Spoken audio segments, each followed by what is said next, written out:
Sex repression. What is sex repression? Electrically, it is the continuity of an unbalanced condition. It is as though one were continually suspended upon a seesaw, making it impossible to pass and repass its equilibrium for the purpose of sequentially voiding one's unbalanced condition, followed by a repetition of it. That refusal to pass and repass one's equilibrium means taking the rhythm out of the cosmic seesaw, which everything in nature is forever playing. Take rhythm from man, and his creative powers are likewise removed.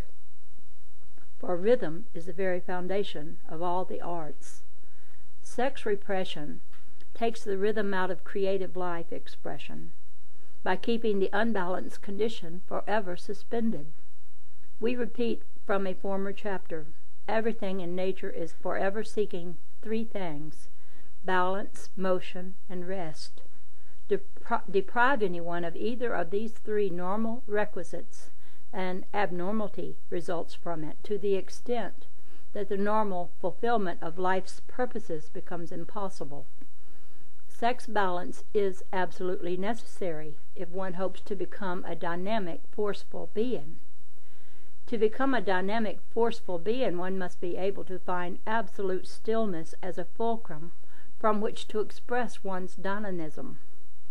All expressions of force arise from stillness or rest. Stillness is necessary for inspiration, and that stillness of universal rest is impossible without sufficient rhythmic balance of body to enable one to forget one's body. Sexless lives beget static mentalities.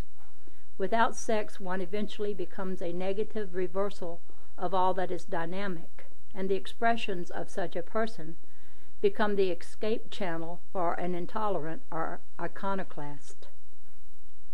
Consequences of sex repression. If the rhythmic electric oscillations of repeated sex conditioning, voiding of that conditioning, and recharging into that conditioning are rendered impossible, a partial or complete atrophying of the body cells is inevitable. This fight of the atrophying cells in the bloodstream, spinal cord, and brain goes on in all sexless lives, evidencing itself in such ways as sex repression, self-abuse, emotional instability, and other physical defects, until the atrophying process reduces the potential of cell polarity into impotency, and people cease to become electrical, generative human dynamos. Very often, sex repression and sex neglect will reverse one's polarity and result in homosexuality. If youth can be instructed regarding the electrical nature of sex and its effect upon individual lives and progress, it would be a greater deterrent from promiscuity than merely moral or physical grounds. If young men and women are made aware that all the medical care in the world will not prevent their character deterioration if they disobey natural law, they will give more serious thought to man's greatest and natural safeguard, marriage with a balancing mate. Higher beings through balanced sex. This is a phase of knowledge which we are just beginning to comprehend and act upon in our building of higher intellectualism. It should be more fundamental in our educational system. Sex should not be judged as a moral issue, but as a biological and spiritual issue. It would be just as reasonable to judge explosions in chemical elements as immoral. Rather, should we judge sex from the point of view of natural law and obey its demands in relation to mate choosing. The reason why practically everyone pays the high price of sex abuse is because sex is so little understood.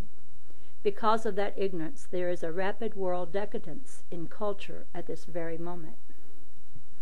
Need for sex science.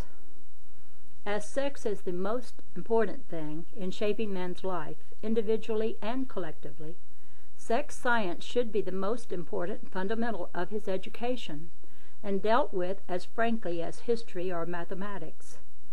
It is unfortunate for the progress of the human race, physically and culturally, that this is not so, for the Renaissance from this downhill plunging of the races of man is a long way off and slow in its coming. Individual unbalance is the forerunner of universal unbalance. Unbalance is usually created by sex unbalance. Therefore, too much importance cannot be placed on sexual education in youth.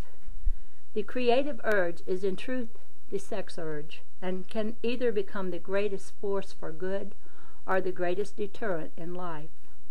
Our youth should know the importance of balanced mating. A marriage which is based purely upon physical attraction is not a balanced mating. There must be spiritual, mental, and physical harmony if the essential electrical balance is to be obtained.